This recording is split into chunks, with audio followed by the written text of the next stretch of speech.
My name is Hillary Parker, and I'm 35 years old.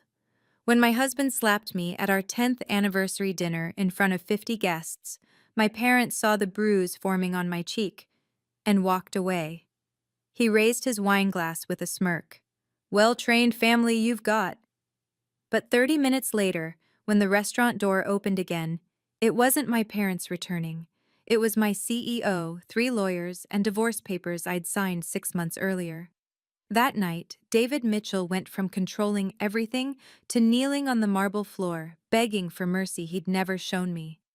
If you're watching this, please subscribe and let me know where you are watching from. This is the story of how I spent 2 years planning the perfect exit, and why sometimes the best revenge isn't revenge at all, it's massive success. For 10 years, David controlled everything: the bank accounts, the credit cards, even my professional wardrobe budget. You should be grateful, he'd remind me daily. Not many men would support a struggling lawyer like I do. Struggling lawyer. That's what he told everyone. At dinner parties, he'd laugh about his little wife playing lawyer, while his tech startup soared. Our friends would nod sympathetically, like I was a child with a hobby. Even my own sister once said, "You're so lucky David lets you work." Let me work. The truth? I was bringing in 3 times his salary. Had been for 3 years. Senior associate at Brennan, Chen and Associates, one of the most prestigious law firms in the country. But I kept my maiden name at work, deposited my bonuses into a separate account he didn't know existed, and let him believe his $200,000 was carrying us. Why? Because the first time I mentioned a promotion, he threw a wine glass at the wall. "Don't embarrass me," he'd said, voice deadly calm as burgundy stained our white kitchen. "Men leave women who emasculate them. Is that what you want? To be 40 and alone?" I learned to make myself small, learned to say, "David's the breadwinner." So often I almost believed it. Learned to hide the Hermes bags clients gifted me, to downplay every victory, to pretend my late nights were just filing paperwork. But 6 months ago, everything changed. Margaret Chen, the CEO of our firm, a woman who built an empire from nothing, called me into her office. "Hillary," she said, studying me over her glasses, "how long are you going to let that man dim your light?" I didn't have an answer, but she did. My parents saw everything and chose to see nothing. The first bruise appeared 3 years into our marriage. Mom noticed it at Sunday dinner. A purple bloom on my upper arm where David had grabbed me for laughing too loud at my brother's joke. She pulled me aside in the kitchen, and for one moment, I thought she'd say something. "Honey," she whispered, "you need to learn not to provoke him." Not to provoke him. When I showed up to Christmas with a split lip, David's response to me getting a bonus he didn't know about, Dad took David aside. My heart soared. Finally, someone would defend me. But I heard them laughing minutes later, Dad clapping David's shoulder. "Women, right? They don't understand the pressure we're under." My younger sister Sarah was worse. "At least you have someone," she'd say, scrolling through dating apps. "Do you know how hard it is out there? David's successful, handsome, wants kids. Stop being so dramatic." At company events, David would introduce me as his better half who keeps the home fires burning, while I stood there with 2 law degrees and a case win rate that made partners jealous. My own family would beam with pride. Their daughter had married well. The last straw came 6 months ago at my nephew's birthday party. David backhanded me in the garage for contradicting him about mortgage rates. My mother walked in, saw my face, saw his hand still raised, and quietly closed the door. That night, I made a decision. If my family wouldn't protect me, I'd protect myself. But I wouldn't do it with anger or scenes or pleading. I'd do it with something far more powerful: patience, planning, and the kind of success that couldn't be ignored. If I left David the normal way, I'd lose everything. The prenup he made me sign was airtight. His lawyer buddy made sure of that. Assets divided based on financial contribution to the marriage. Since everything was in his name, since my salary went into accounts he controlled, I'd walk away with nothing. The house? His name on the deed. even though my grandmother's inheritance paid the down payment. The cars? His. Even our daughter Sophie's college fund was technically his investment portfolio. You'll get standard visitation, my first lawyer had said, reviewing the documents. But custody? Unlikely. He's established as the primary provider. Courts favor stability. Stability. David, who'd thrown Sophie's birthday cake against the wall because she'd asked if Mommy could read the bedtime story instead of him. David, who told our 8-year-old that Mommy's job isn't important like Daddy's. But there was one clause buried in page 47 of that prenup. One his drunk lawyer friend had probably copied from a template without reading. In cases of documented domestic violence witnessed by multiple parties in a public setting, all agreements become void. Public setting.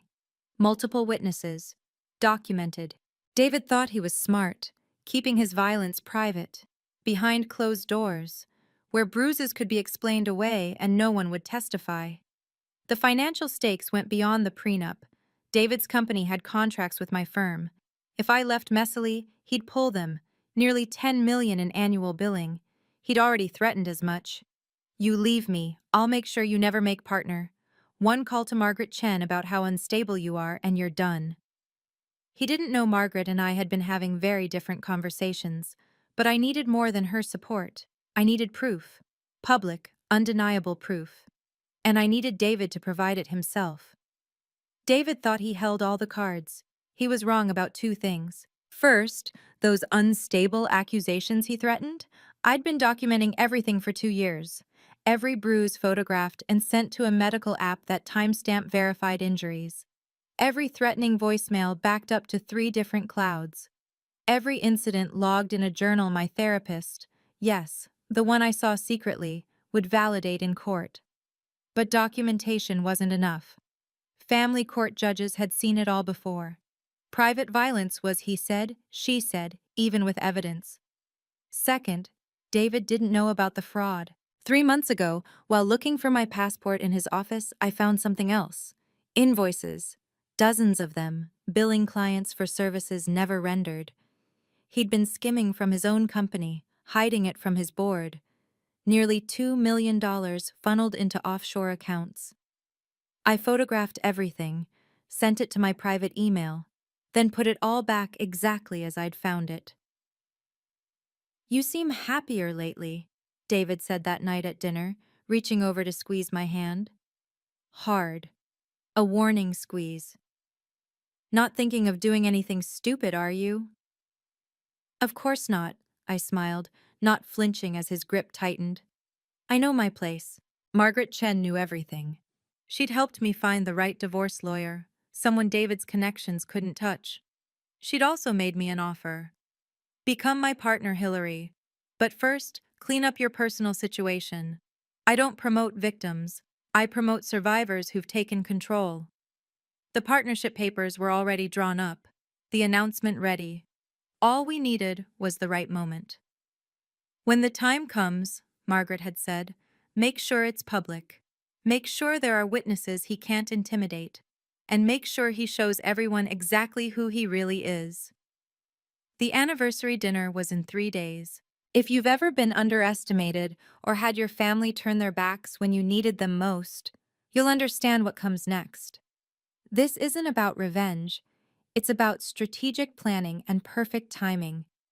Before we continue, please hit that subscribe button if you believe in standing up for yourself. And comment below. Have you ever had to hide your success to keep the peace? Let's build a community of strong individuals who know their worth. Now let me tell you about the dinner that changed everything. The Michelin-starred restaurant gleamed with crystal and expectation. 50 guests, all David's choices, his board members, his investors, his college friends who still called me David's girl after 10 years of marriage. He'd placed me at the far end of the table, 7 seats away from him, the spouse corner, where wives smiled and said nothing. Sophie was with my mother. David insisted no children at his celebration. To 10 years, David raised his champagne, not looking at me. And to my patient wife, who knows her role. Everyone laughed. That kind of nervous laughter that meant they knew something was off, but wouldn't dare acknowledge it. I excused myself during the appetizers, needing air. In the hallway leading to the restroom, I ran into James Morrison, senior partner at a competing firm, Margaret's old colleague. "Hillary, I heard congratulations are in order," he said warmly. "Margaret's been singing your praises. That Henderson acquisition was brilliant." "Thank you." I smiled, genuinely happy to see a friendly face. "How's the Richmond case going?" We talked for maybe 3 minutes. Professional courtesy, nothing more. But when I turned to head back, David stood in the doorway, his face dark. The entire restaurant could see us. He grabbed my wrist, yanking me toward the dining room. "Flirting with Morrison?" His voice carried. "At our anniversary dinner?" "David, we were just what? Humiliating me?" 50 faces turned our way. The restaurant's ambient music seemed to stop. Even the waiters froze. "I was being polite," I said quietly.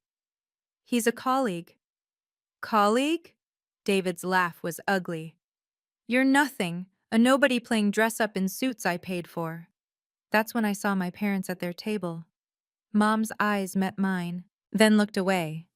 David's grip on my wrist tightened as he dragged me back to the table. Every eye in that restaurant followed us. The sound of my heels clicking on marble seemed amplified in the silence. "Sit," he commanded, pushing me into my chair. I straightened my napkin, picked up my water glass with a steady hand. "You're making a scene." "I'm making a scene?" His voice rose. "You disappear to throw yourself at another man." "I was having a professional conversation." "Don't lie to me!" The slap came fast, hard. The crack of his palm against my cheek echoed off the vaulted ceiling like a gunshot. 50 guests gasped in unison. A waiter dropped a tray. The sommelier stood frozen, bottle mid-pour. My face turned with the force of it. I felt the heat bloom across my cheek, knew the mark would be vivid against my pale skin. But I didn't cry, didn't cower. I'd been hit before, but never like this. Never with an audience. Never with proof. I touched my cheek gently, then looked directly at David's board members, at his investors, at the society wives who lunched with judges, at my parents. "Did everyone see that clearly?" I asked, my voice carrying across the silent restaurant. "Or should he do it again?" David's face went white, then red. He'd realized what he'd done, where he'd done it. You provoked me," he stammered. "I had a 3-minute conversation about a legal case." I stood slowly, with dignity. "You just assaulted me in front of 50 witnesses." The restaurant manager approached, phone in hand. "Ma'am, should I call the police?" I looked at my parents. Dad stared at his plate. Mom was crying silently, still not moving. "Not yet," I said. "But please document everything." The silence that followed was deafening. 50 of the city's most powerful people had just witnessed David Mitchell assault his wife. And now they watched as my parents, my own parents, stood from their table. Finally, I thought. Finally, they'll defend me. Mom walked over, Dad behind her. She looked at my face, at the red mark already darkening to purple. Her hand lifted, and for one moment I thought she'd touch my cheek, comfort me. Instead, she turned to David. "I'm so sorry," she whispered. "She's always been difficult. We should go." My father nodded at David, actually nodded, like men acknowledging each other's burden. "You know how women get. Emotional." They walked past me, through me, out the door without looking back. David sank into his chair, relief flooding his face. He picked up his wine glass, swirling the burgundy liquid with satisfaction. "Well-trained family you've got," he announced to the room, loud enough for everyone to hear. "They know their place, know what matters." Some of his friends laughed nervously, others looked away, but they all stayed seated. All continued with dinner like nothing had happened. I stood there, cheek throbbing, watching David toast his victory. He thought he'd won, thought he'd humiliated me so completely that I'd never recover. My hand found my phone in my pocket. Under the table, hidden by the tablecloth, I typed one word to Margaret. Now. Sit down, David commanded, not even looking at me. You're embarrassing yourself. I remained standing. No. What did you say? I said, no, David. I'm done sitting. He started to rise, hand already forming a fist. You need another lesson? That's when we heard them. Heels. Multiple pairs. Clicking across marble in perfect synchronization, getting closer. The restaurant door opened. 6 months ago, Margaret Chen had changed everything with a single question. How long are you going to let that man dim your light? We were in her corner office, 40 floors up, the city sprawling beneath us. I'd just won the Henderson acquisition, a deal worth $30 million to the firm. But I'd told David I was working late on filing. I see you, Margaret continued, the real you, the brilliant lawyer who's been hiding behind that pathetic man's ego. Did you know the partners have been trying to promote you for 2 years?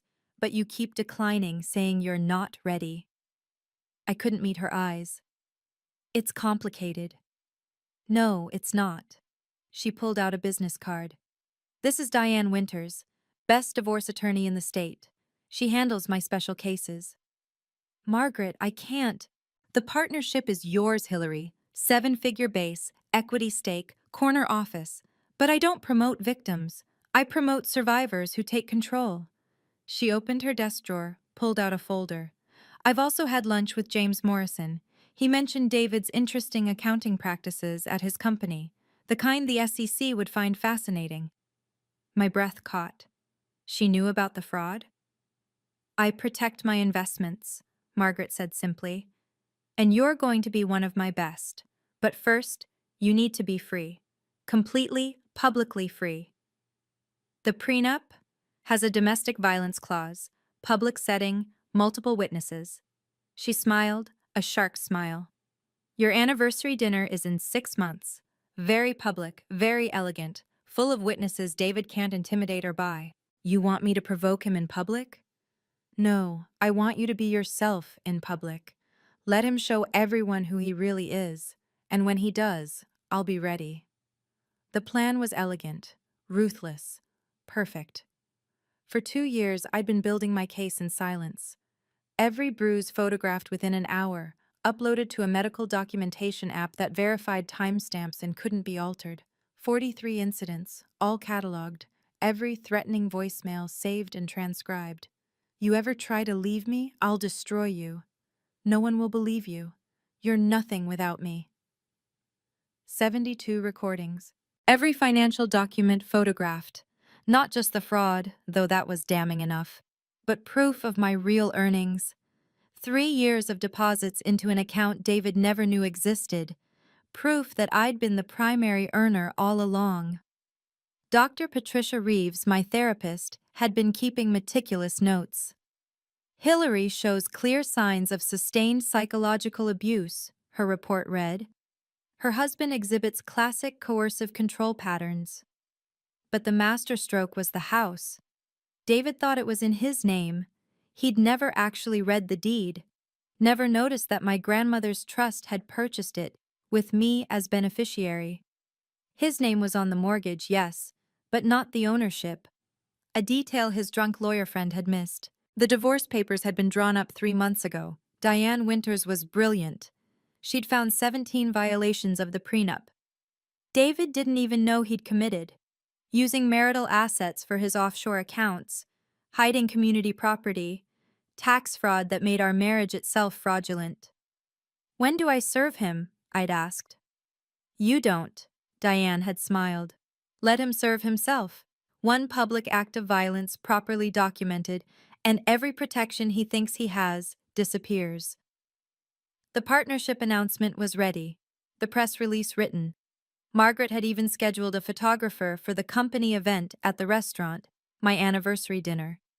Everything waited on one thing, David being David, in front of everyone who mattered.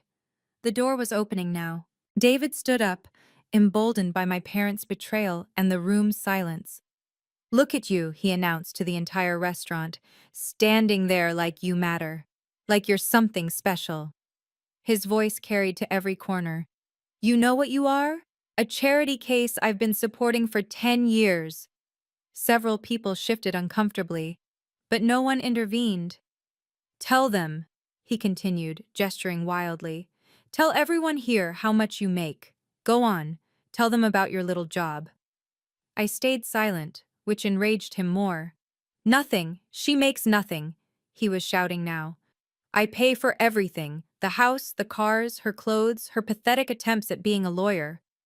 "David," one of his board members said quietly, "perhaps we should—" "No!" David spun on him. "She needs to learn respect. They all do." He grabbed my arm, fingers digging into the same spot he'd bruised last week. "Apologize. Now. To everyone here for wasting their time with your dramatics." I looked around the room. His investors, his board, our supposed friends, all watching, all waiting to see if I'd break.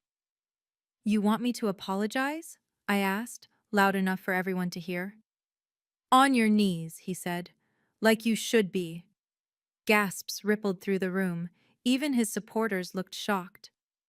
"David," his board chairman stood up, "that's enough. Sit down, Robert. This is between me and my wife." He turned back to me. "Well? Or do you need another reminder of who's in charge?" His hand rose again. That's when the door opened fully, and heels clicked across marble with the confidence of someone who owned the world. Margaret Chen had arrived, and she wasn't alone. The room froze in a different kind of silence, the kind that comes when true power enters a space. "David," I said, not taking my eyes off his raised hand, "you should look behind you. Don't try to distract Mr. Mitchell." Margaret Chen's voice cut through the air like a blade. David's hand dropped as he spun around. The color drained from his face. Everyone knew Margaret Chen, the woman who'd built a legal empire from nothing, who'd taken down senators and CEOs, who had judges on speed dial and whose firm handled half the city's corporate litigation. She stood in a pristine black suit, flanked by 3 people: Diane Winters, James Morrison, and a man with a camera who'd been documenting everything from the doorway. "Ms. Chen," David stammered, "this is a private event." "Actually, it's not." Margaret walked forward, heels clicking with precision.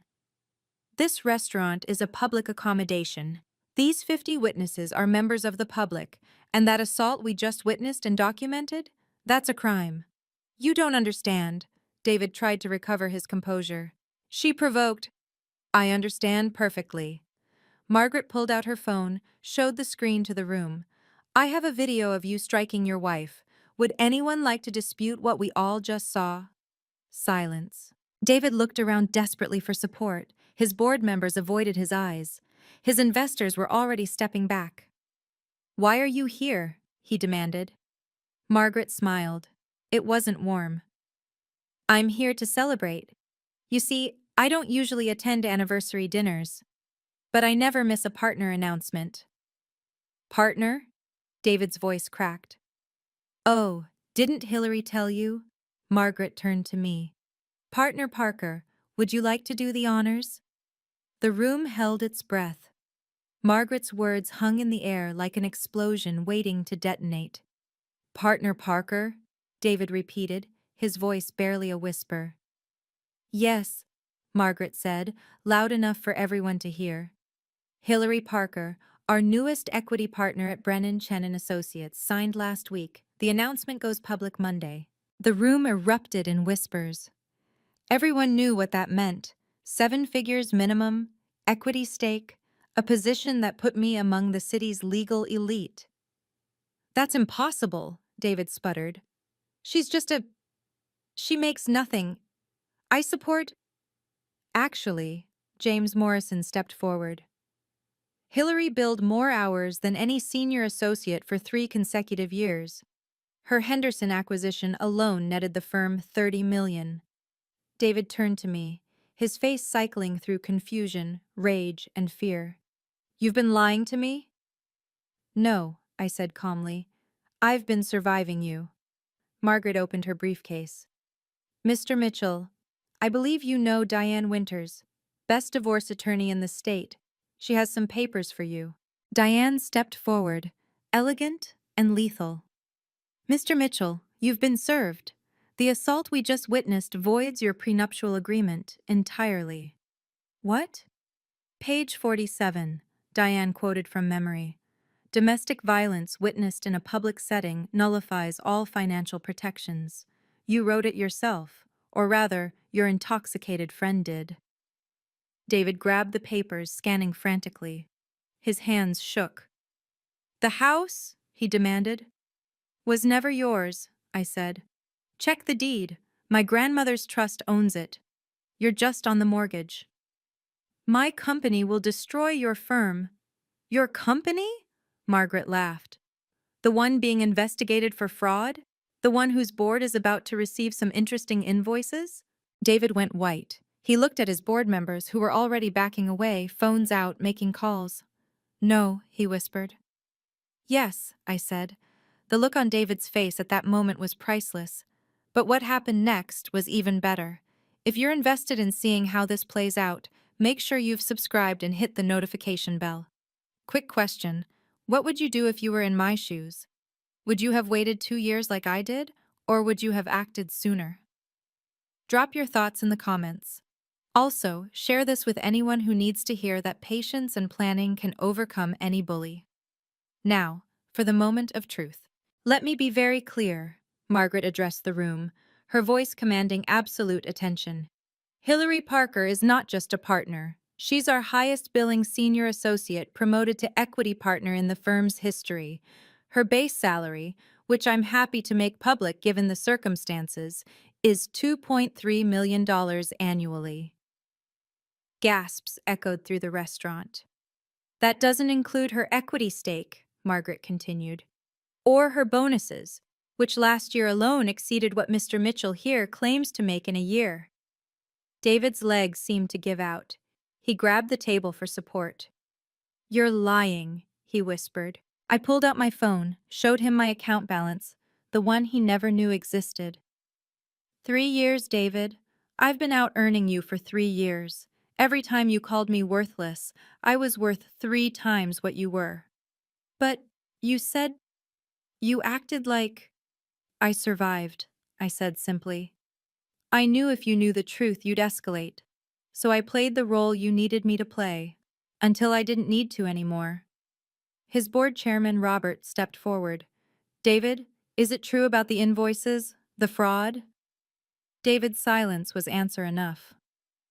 We're calling an emergency board meeting, Robert announced. Effective immediately. You're suspended pending investigation. You can't.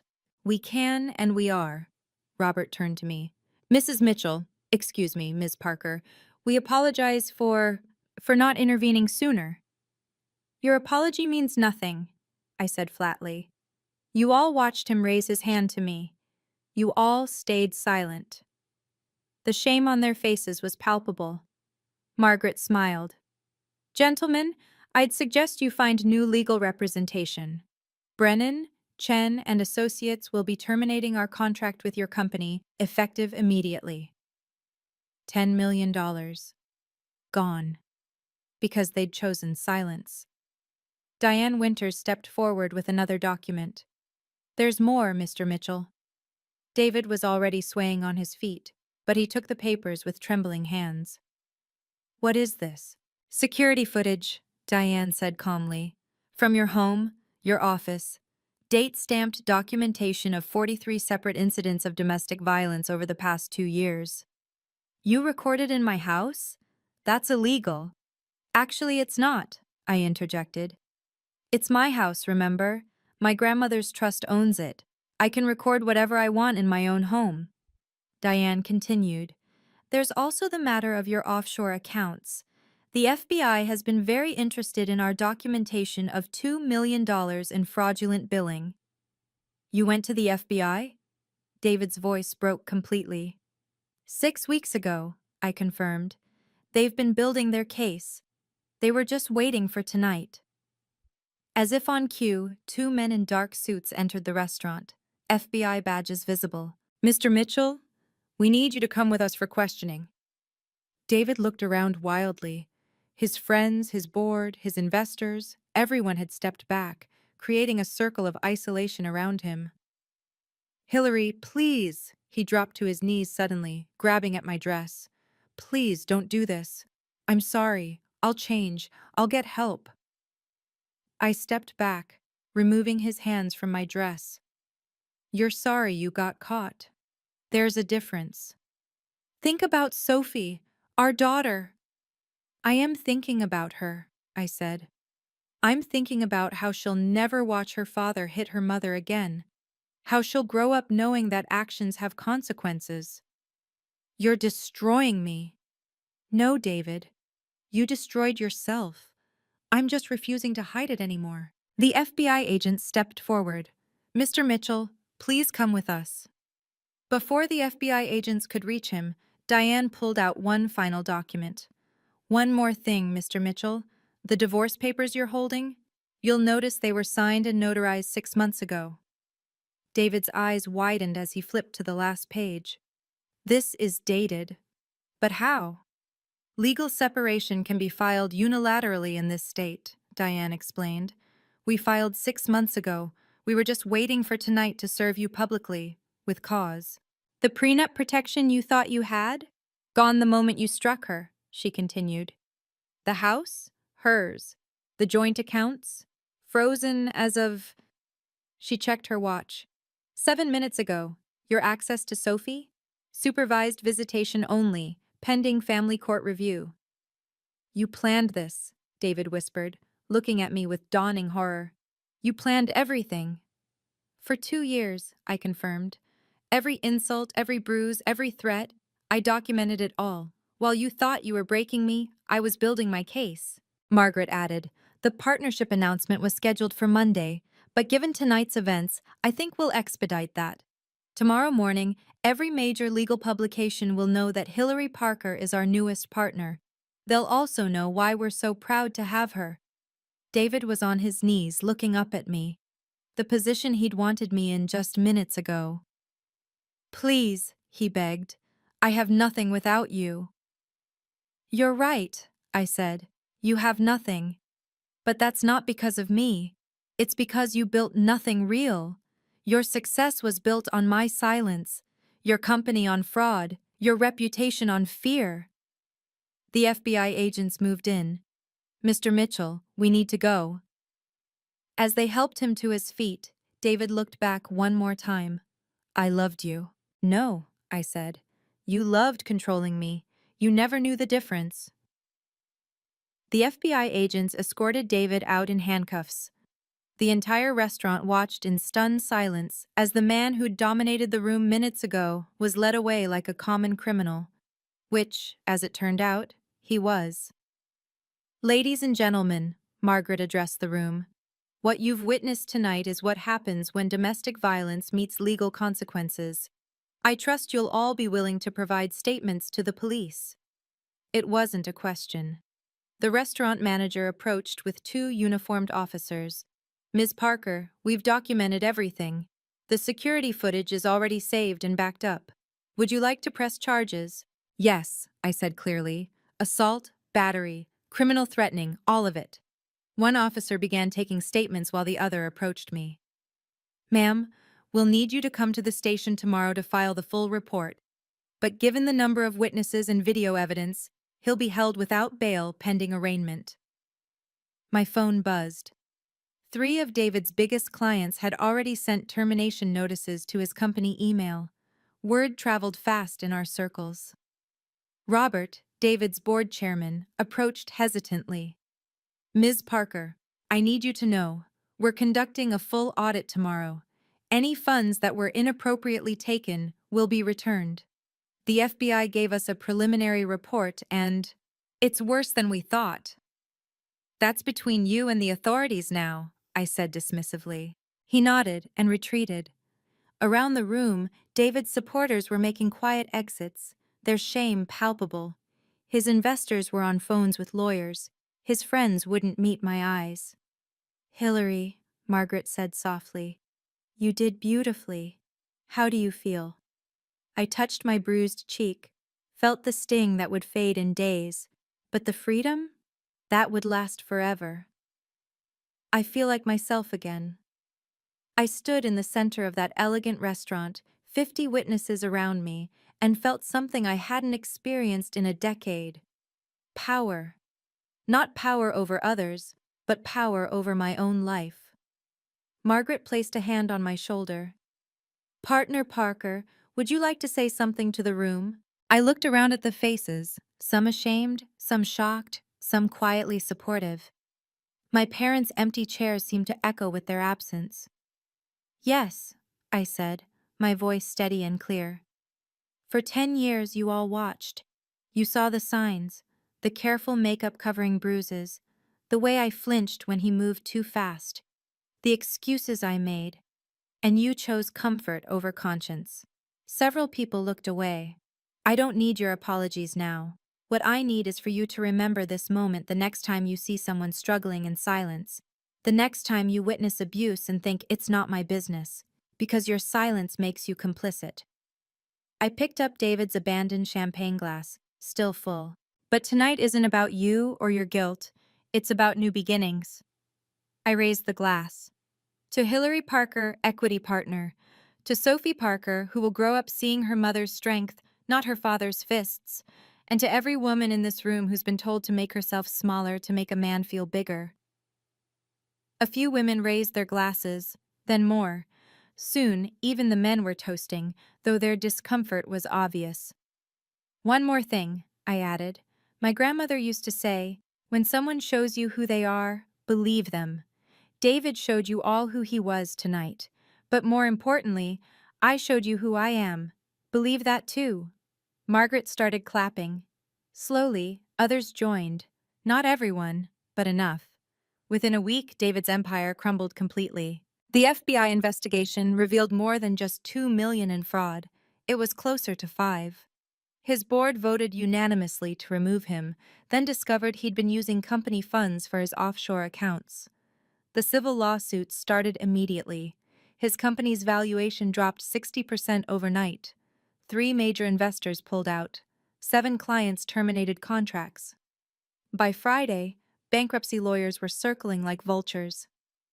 "He's been denied bail," Diane informed me over coffee. "The judge considered him a flight risk, given the offshore accounts. Trial's set for March." "What's he facing?" "Federal fraud charges, 15 to 20 years. State assault charges, 2 to 5. Plus the civil suits from his investors." She smiled. "He'll be lucky to have bus fare when this is over." The social consequences were equally swift. The country club revoked his membership. His name was removed from 3 charity boards. The business journal that had featured him as Entrepreneur of the Year ran a new story: "The Fall of David Mitchell, a case study in fraud and domestic violence." But the most satisfying consequence came from an unexpected source. "Ms. Parker?" A young woman approached me at the courthouse. "I'm Jennifer Walsh. I was David's assistant for 2 years." I recognized her, the girl who always looked terrified when David was around. "He did it to me, too," she said quietly. "The verbal abuse, the threats. I have recordings, emails. I want to testify." By the end of the week, 4 more women had come forward. Former employees, a junior investor he'd propositioned, a bartender he'd grabbed at a company party. David Mitchell wasn't just a fraud and an abuser. He was a serial predator whose power had finally run out. My parents showed up at my office 3 days after the dinner. "Hillary, sweetheart," Mom started, tears already flowing. "We had no idea it was that bad." "You saw him hit me," I said, not looking up from my files. "You walked away." We thought if we didn't make a scene it would calm down," Dad said. "We were trying to help." "No." I finally looked at them. "You were trying to avoid embarrassment. There's a difference." That's not fair. Fair? I stood up. Was it fair when Mom told me not to provoke him? When Dad laughed with him about emotional women? When you both chose his comfort over my safety? They sat in silence, aging before my eyes. We failed you, Mom whispered. We failed our daughter. Yes, you did. Can you forgive us? I thought about it. Really thought about it. Someday. Maybe. But forgiveness doesn't mean forgetting. And it doesn't mean trusting you again. What can we do? Therapy, both of you. Individual and couples. Learn why you chose an abuser over your daughter. Then maybe we can talk about rebuilding. They agreed immediately, desperately. My sister Sarah was different. She came to my new apartment, mine alone for the first time in a decade, with wine and apologies. I was jealous, she admitted. You had the husband, the house, what looked like the perfect life. I didn't want to see the cracks because it meant my goals were wrong too. And now? Now I see that being alone is better than being with someone who dims your light. She raised her glass. To my badass sister who took down David Mitchell. We drank to that. To truth over comfort. To strength over silence. 6 months later, partner Parker was unstoppable. I won 3 major cases in rapid succession, including a landmark discrimination suit that set new precedents. My client base tripled. The American Bar Association invited me to speak at their annual conference about strategic legal planning in domestic violence cases. Forbes ran a feature. From Victim to Victory: How Hillary Parker Became Law's Newest Powerhouse. The article detailed not just my professional success, but the calculated way I dismantled my abuser's life while building my own empire. You're an inspiration, Margaret said, reviewing my quarterly numbers. Billing is up 300%. You've brought in 7 new Fortune 500 clients. But the real success was Sophie. My 8-year-old daughter had transformed. Without David's constant criticism and control, she blossomed. Her grades improved. She joined the debate team. She stood taller. Mom, she said one evening, working on homework at our kitchen table, a kitchen without fear. I'm proud of you. For what, sweetheart? For being strong. For showing me that bullies don't win if you're smart about fighting back. I hugged her tight. Remember, Sophie, real strength isn't about fighting. It's about knowing your worth and refusing to let anyone diminish it. Like Dad tried to do? Yes, like Dad tried to do. She was in therapy, processing everything with a specialist in childhood trauma. But kids are resilient when they're supported, when they see justice happen. The Hillary Parker Foundation launched that fall, providing legal services to domestic violence survivors who couldn't afford representation. The first case we took? A woman whose husband was a prominent surgeon. Within 3 months, she was free, safe, and rebuilding, just like I had. I don't regret waiting 2 years. Patience was my weapon, planning my strategy. Every day I stayed, I gathered more evidence. Every insult he hurled, I documented. Every threat he made, I recorded. If I'd left earlier, emotional and unprepared, he would have destroyed me. The prenup would have held, the custody battle would have favored him, the fraud would have stayed hidden. But by waiting, by planning, by building my power while he thought I was powerless, I won everything. The new boundaries I set weren't just with David. They were with everyone. I no longer hide my success to make others comfortable. When I walk into a room, I own my achievements. My name is on the door now. Parker, Chen, and Associates. Yes, Margaret made me name partner within a year. I don't accept keeping the peace as an excuse for enabling abuse. When I see it happening, I speak up. I hand out my card. I offer resources. I teach Sophie that independence is non-negotiable. She has her own savings account. She knows that love should never require diminishing yourself. She understands that anyone who needs you to be less so they can feel like more isn't worth having in your life. My home is a sanctuary now. No walking on eggshells, no flinching at footsteps, no makeup to cover bruises, just peace, success, and the knowledge that I saved myself. Never apologize for your strength, I tell every woman who walks into my foundation. Never make yourself smaller for someone else's comfort. And never, ever believe someone who tells you that you're nothing without them. Because the truth is, they're nothing without you. They feed on your light because they have none of their own. And once you realize that, you're already free. 1 year later, I stood in my corner office, looking out at the city skyline. CEO of my own firm now. I'd started Parker Legal with 3 other partners who'd left prestigious firms to build something different. Something that didn't just practice law, but changed lives. David was serving 12 years federal, 3 years state, sentences to run concurrently.